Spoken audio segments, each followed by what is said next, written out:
Hello, New York Giants fans, and welcome to a new edition of the Valentine's Views podcast here on YouTube. Please like, share, and subscribe to support the channel. We're coming to you the day after the hated Philadelphia Eagles just won the Super Bowl, beating the Kansas City Chiefs, preventing a three-peat. And what we're going to talk about a little bit is what we can learn from a New York Giants perspective as the Giants, try to get back to some semblance of respectability here. And joining me to do that today is Big Blue Views, Nick Falato. Nick, it's been a while since we've had John. Thank you so much for a few minutes here on short notice. Ed, thank you so much for having me. I love talking ball with you. I wish we were talking about the New York Giants coming away with some sort of victory and not the Philadelphia Eagles winning a Super Bowl. But as I tell all of my Eagle fan friends, congratulations. Excellent for you. But guess what? You still only have half the Super Bowls of the New York Giants. We got to fix it right now, everybody. Ladies and gentlemen, we got a lot to fix. So let's get to it, Ed. Absolutely. And before we fix it, I do want to say congratulations to Saquon Barkley. Mm. All the gnashing of teeth about Saquon, about the Giants losing Saquon. I do feel good for Saquon for the simple reason that he's in a place that has maximized his skill set. He's at the top of the mountain now. He's a good dude. He's worked hard. He's earned it. So I feel good for Saquon. I'm still shaking my head at how the Giants could basically let $1.5 million separate Saquon from putting his name on a contract with the Giants, but we've debated that. We've debated that until we're all tired of it. Yeah, it is something though. He really is being actualized, if you will, at the moment with his skill set, which Absolutely. is not anything he never really had that opportunity with the Giants because the Giants can never build an infrastructure around him to allow the running game to flourish, if you will. Abs- Absolutely. And I want to talk a little bit about, the Giants and their path back to respectability. And part of that, which we'll get into, is what we just learned on Sunday night from the Philadelphia Eagles. And honestly, we should have known that already, and the Giants should have known already that it's largely about the trenches. But we do have to talk about quarterback. And the path back to respectability starts with getting better quarterback play than the Giants got the last 2 years. Um, Obviously, the Giants sitting number 3 in the draft. Possibility of getting Cam Ward or Shadur Sanders. I found it interesting today that 2 mock drafts from heavy hitting sources, Pro Football Focus and The Athletic, Nick Baumgartner of The Athletic, both had the Giants getting a quarterback. One chose Ward, one chose Sanders. But in both drafts, both guys were available to the Giants at number 3.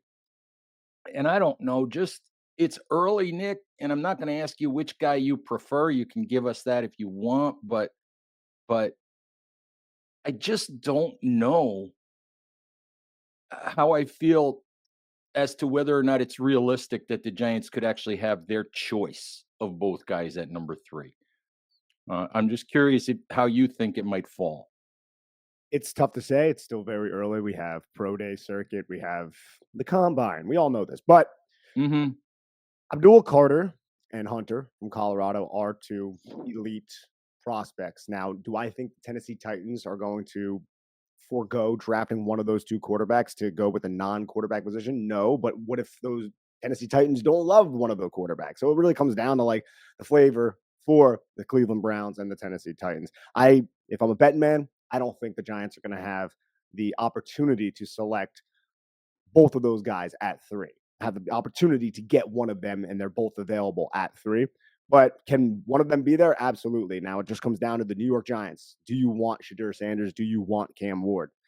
As for my personal preference, I'm reserving give myself some leeway because I haven't watched the all 22 of either of these players quite yet. And I want to get my eyes on it. I've seen the broadcast. I watch football on Saturdays, but I want to see the broadcast to really finalize that. And I'll do reports and we'll discuss it a lot over there at Big Blue View. But when it comes to the New York Giants specifically, we're going to find out their quarterback plans a little bit early as well, just because we have free agency. What's going to Right. happen in free agency? We know Uh, anything about Joe Shane so far, Ed? It's right.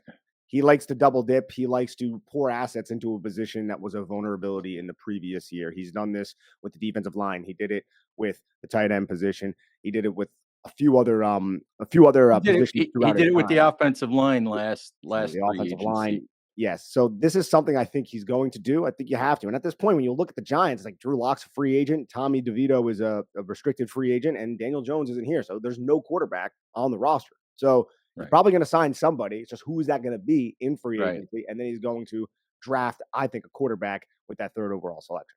Right. The level of free agent that he signs is going to tell us quite a bit, I think, about their commitment to making sure that they get, one of those two guys at number 3. I mean, if they sign, and I'll just throw a name out there, if they sign Carson Wentz, that is, climbing up to the highest mountain and screaming that we are doing whatever we can possibly do to make sure we get a quarterback at number 3. If they sign, and I don't think they will, but if they sign Sam Darnold, that might be a different message. That might be, we'll draft somebody, but if we do that on day 2, then we're fine with that. So the level of free agent that they sign is going to tell us an awful lot about the draft plan. I 100% agree. I just think there are a lot of free agents in this free agent pool where it's like a Justin Fields or a Russell Wilson or players like that, where I think they can fall into both categories. For me, I think the Giants are going to target one of those quarterbacks, and then they're still going to double down and go with someone at 3. Now, if they didn't love either of these two quarterbacks at 3, is it plausible that they go and they get somebody in the second round to trade back up in the first round? Maybe. But if I'm a betting man, they're selecting a quarterback at 3 and they're getting one of those types of quarterbacks who can be like, hey, he has talent. He can start games for you, but does it give you that warm and fuzzy that he's your franchise guy? And Right. really isn't anybody available for the Giants to go after right now in free agency that fits that bill. Right. And the way that, I mean, if I had to bet right now on February 10th, if I had to bet, the Tennessee Titans have a second year head coach. They just hired a brand new general manager. I think the Tennessee Titans have a little bit of leeway here not to have to force a quarterback pick if they don't absolutely love one of those guys. If I had to bet, I think the Tennessee Titans are going to dangle. We love Cam Ward. We love Cam Ward. We love Cam Ward. We're going to take Cam Ward and have zero intention of taking Cam Ward. I think they're going to force the New York Giants to come up to number 1 to ensure that they get a quarterback in this draft, is the way that I think this is going to play out. I hate that for the Giants because I hate giving up either a first round pick in 2026 or the entirety of day 2 in this draft plus something else to do it. But I think that's what might have to happen. See, the first round pick, like I get it trading up, but wouldn't that be because of demand though? Like, is there another team out there who's looking to trade up to number 1 to, let's say, get Cam Ward if that's what the Giants want to do? Do the Tennessee Titans actually have the type of latitude to be like, hey, you got to give us a first round pick, or would they be content with just taking like maybe a second or a second and a fourth to move up 2 spots because they're very comfortable they're going to get somebody they love at 3 anyways? That's possible, but I'm just basically it, I'm going by what the trade chart tells us is Yeah. value, when I do that. And we know that the trade chart isn't gospel. So I'm just looking at what the trade chart says, is equal value. So, but let's table quarterback for the time being. And let's get into the other part of the Giants getting back to respectability and what we really should have already known and what Joe Shane should have already known, but what we learned watching the Philadelphia Eagles on Sunday night, watching them dismantle the Kansas City Chiefs. And for me, It's all about the trenches. It's all about the offensive and defensive line. Saquon Barkley is a wonderful player, but Saquon Barkley doesn't get 2,500 yards combined between the regular and postseason, which is now an NFL record. He doesn't get that if the Eagles' offensive line doesn't get him 1,500 yards untouched. Yeah.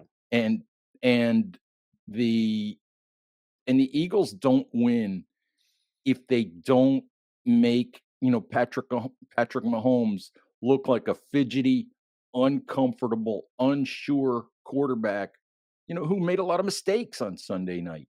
And they did that with a four-man pass rush with an incredible defensive line.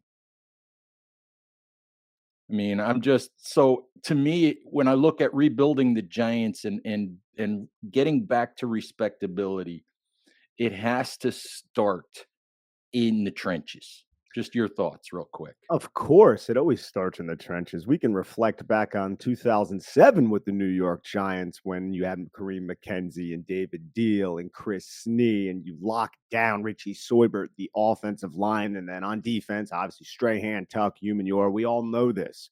This is a blueprint that is tried and true in the NFL. You dominate the trenches, it gives you a vastly greater chance to win when you're playing the great sport of American football. But the thing is, the Giants have tried to pour assets into the trenches, specifically the offensive line. They've just failed miserably. I mean, in the first draft from Joe Shane, you select a tackle, top 10. The guy can hardly see the field. He saw it down the stretch of this season, and I would argue that he looked a little bit better, talking about Evan Neal, of course, looked a little bit better than anything we've seen previously, but still, it's a massive bust if we're just going to be honest at this point. Josh Azudu can't find the football field. Love the kid, can't find the football field. You can't swing and miss so often.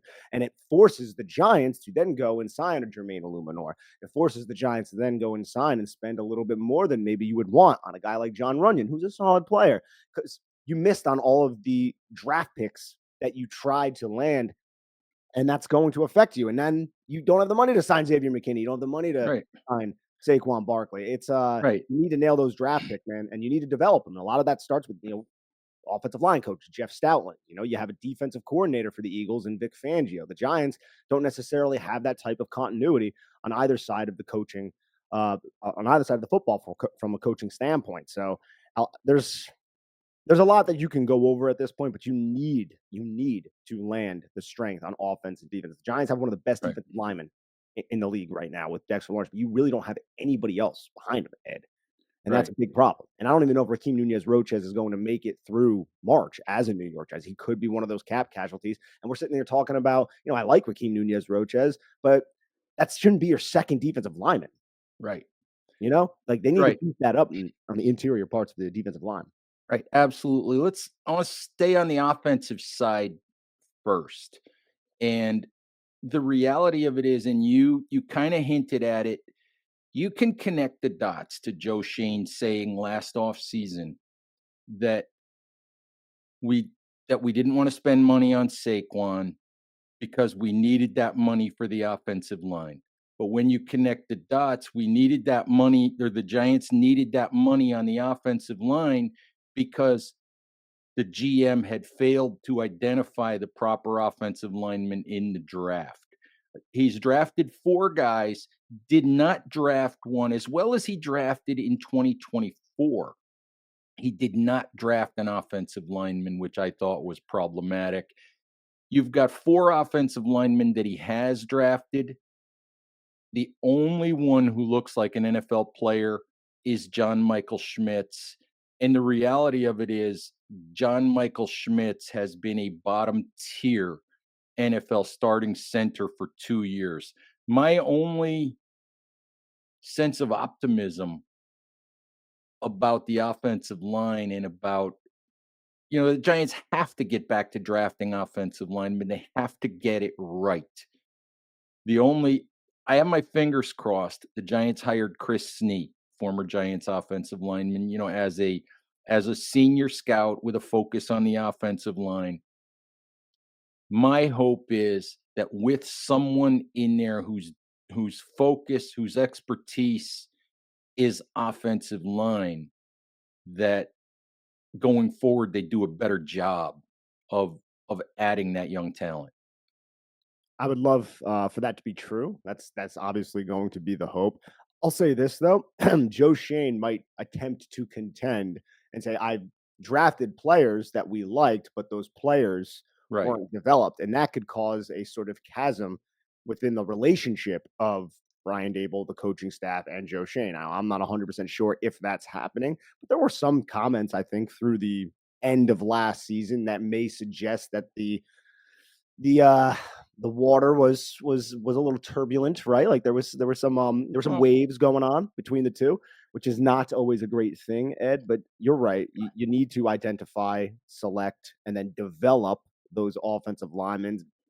I'm trying to think of Giants offensive linemen that were drafted in the last 10 years that ended up developing and becoming studs. Obviously, Andrew Thomas, but other than that, like they well, have you not look done a great job at this.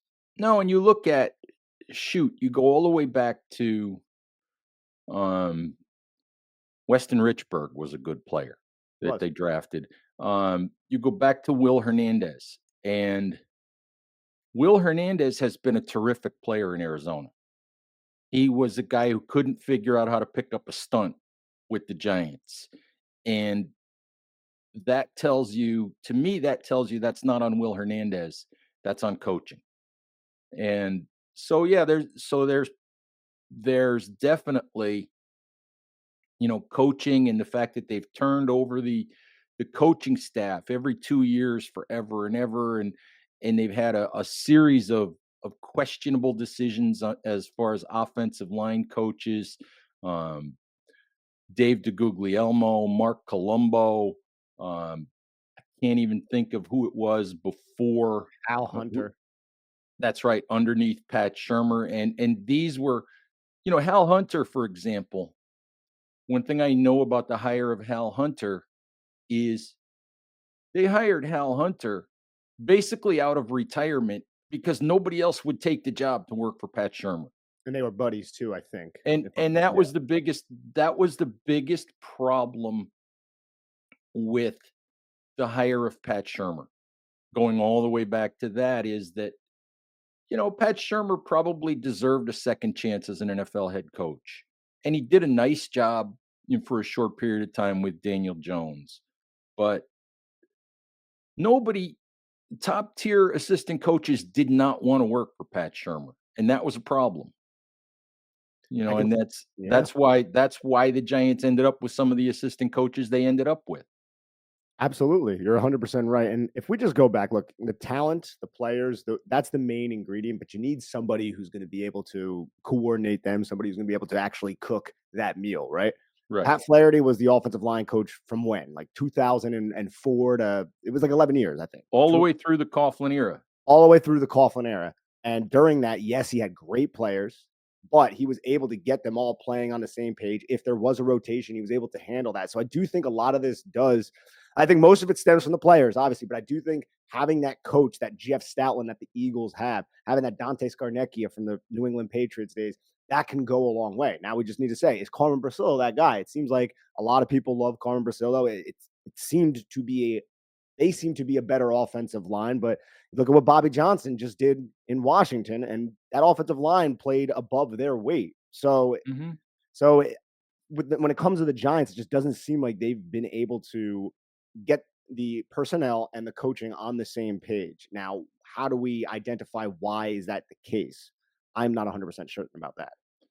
No, and that's the hard part because we don't necessarily see those guys do their jobs on a daily basis, so it's Yeah. very difficult for us to judge. All we can judge is the results. One thing we do know on the defensive side of the ball, on the defensive line, the Giants have perhaps the best defensive line coach in football in Andre Patterson, a guy that's worked with numerous Hall of Famers, a guy who Linval Joseph, when Linval Joseph went from the Giants to the Minnesota Vikings to play for Andre Patterson, played far superior football. Um, Andre Patterson's a guy who Dexter Lawrence credits with taking him from good to great as a defensive tackle. The the problem that the Giants have had on the interior defensive line is, to be brutally honest, in the Joe Shane era, they have ignored it. They have not given Andre Patterson much of anything to work with. You mentioned Raheem Nunez Roches. In 3 years, Raheem Nunez Roches is the best defensive tackle that Shane has signed in free agency. I got And the one pro more. Hey, Sean. well, but Ashawn was a one-year stopgap Yeah. who really didn't wanna be with the Giants. He got out of Dodge as fast as he could. Oh, yeah. And, he was a guy who needed a job. The Giants gave him a job, and then he booked out of town as fast as he could. The problem with all of that is 2023, the Giants trade Leonard Williams, which I can justify, I can understand. The Giants weren't gonna give him the mega contract, that he got from Seattle. And despite how well Williams played in 2024, I get it. I supported it. They turned Leonard Williams into Brian Burns, which is, at a different position, 4 years younger, terrific player. I can go along with that. The problem is you lose Leonard Williams, you lose a Sean Robinson, underrated, solid run defender. You replace them with nothing. You Nothing. replace them with radio silence. Joe has not drafted above the fifth round in his on the defensive line in his entire tenure with the Giants. The Yeah. best defensive tackle he signed in free agency to any sort of long-term deal, we'll put Robinson aside, is Raheem Nunez Roches. And Raheem Nunez Roches is a nice fourth rotational defensive tackle. He's a guy that should play 30 or 40% of your snaps. He's not a guy who, what he had to do with the Giants this past year is play about 70% of the snaps, which is more than he's played in his entire 10-year career. He shouldn't be asked to do that. And you look at the Philadelphia Eagles, Nick. All right. Jalen Carter, Jordan Davis, first round picks. Brandon Graham, obviously bit player in the Super Bowl, but if I'm not mistaken, he was a first round pick He was. ages ago. Milton Williams, third round pick. Williams, Carter, Davis, all day one and day two picks since 2021. The Giants haven't used a day one or day two resource on a defensive lineman since Dexter Lawrence in 2019, and it shows on the football field. It absolutely shows, especially when Shane Bowen is your defensive coordinator and he likes to run a lot of too high. If you want to run too high, those two safeties to avoid and prevent explosive plays, you need to be able to fit the run. You need to be strong up front. And this defense just puts so much on the plate of the linebackers because the defensive line is a little bit weak beyond Dexter Lawrence, of course. Now, I'll say this, I'm wondering if Joe Shane has neglected the defensive line. I've been pounding the table for the defensive line and pounding it. I'm wondering if he's neglected it because there are other holes on this roster and he trusts Andre Patterson so much to get a lot out of these day three picks, the DJ Davidsons, the Jordan Rileys of the world. And he says, I trust that Patterson will be able to figure that out. Because that's what they're doing. They're like, hey, we'll sign some veterans, some competent players just in case Dex goes down. But now we have Dex, we have R&R, Raheem Nunez Roches, and then behind it, best of luck, right? Like Elijah Chapman. Yeah, we'll put him out there on third down. And it hasn't worked out, especially when it comes to defending the run, especially with this defensive structure that Shane Bowen runs. And Shane Bowen should be able to allow the defensive structure that he wants. He just doesn't have the personnel to effectively run it. We saw it down the stretch of this season. There were games down the stretch against the Saints where the Giants were just selling out, man. They were just playing 8 men in the box. And they were like, all right, you're going to pass on us, Derek Carr. You're going to pass on us because we're going to stop the run because they could not do it in the defense that the defensive coordinator wanted to run. There was no shot when Dexter Lawrence went down that they were going to be able to fit the run.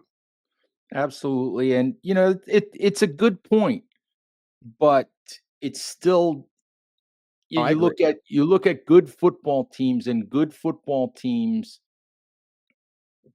Dave Gettleman was never able to actually do it. But the reason why Dave Gettleman traded years ago to get Leonard Williams, when everybody thought he was insane for doing that, and he was insane even if it worked out for a couple of years, but what always understood was you've got to try to build that defensive line rotation where you can come at teams in waves. And like I said, he wasn't able to get it done fully. But to me, it's just a spot where you can't skimp. I agree. And I think it's a you might be right that they've thought, well, we can get by there. But even if you go back to Nick, go back to the championship Giants teams. The championship Giants teams, the the Parcells era teams, the Oh, Coughlin era oh teams, yeah, those teams didn't have great secondaries. Those teams had phenomenal front fours, phenomenal front sevens that made it unnecessary to have superstars in the back end. 100%. 100%. Get after the passer. We saw it yesterday with the with Mhm, Pat Mahomes. If you can just generate interior pressures, have some guys who can collapse the pocket from the edge, and just have your secondary hold up just long enough with competent linebacker play too. Like you saw, mhm, like if you have the competent linebacker play, you get a guy like Zach Bond who was just, hey, I'm on the Saints and I'm a bust at this point, and you bring him in and he just fits with what Vic Fangio wants to do, and now he's an All Pro player. I think Zach Bond mhm. was. If not, he just had a Yeah, one hell of a year. The kid from Wisconsin, so yeah. great for him. It's a collective game, obviously, but you're right. If you can just nail down the trenches, stop the run, get a little lead, just have your guys pin their ears back. It's going to really work out for you. And that is, again, a tried and true method of winning and sustaining success in the NFL. And unfortunately, the Giants haven't been able to do it. We'll cross our fingers this off season that they are able to improve in those areas. Just a before I let you go, Nick, crystal ball. Who's the Giants' Week 1 starter at quarterback? Crystal ball, gonna look at it. Week one starter. Let's go with Shadur Sanders. Wouldn't doubt that at all. Would not doubt that at all. We shall see. Lots of intrigue to come over the next few weeks. Nick, thank you so much for hopping on. Giants fans, thank you as always for listening. Please stay safe out there. Take care of each other, and we'll talk to you soon. Bye bye.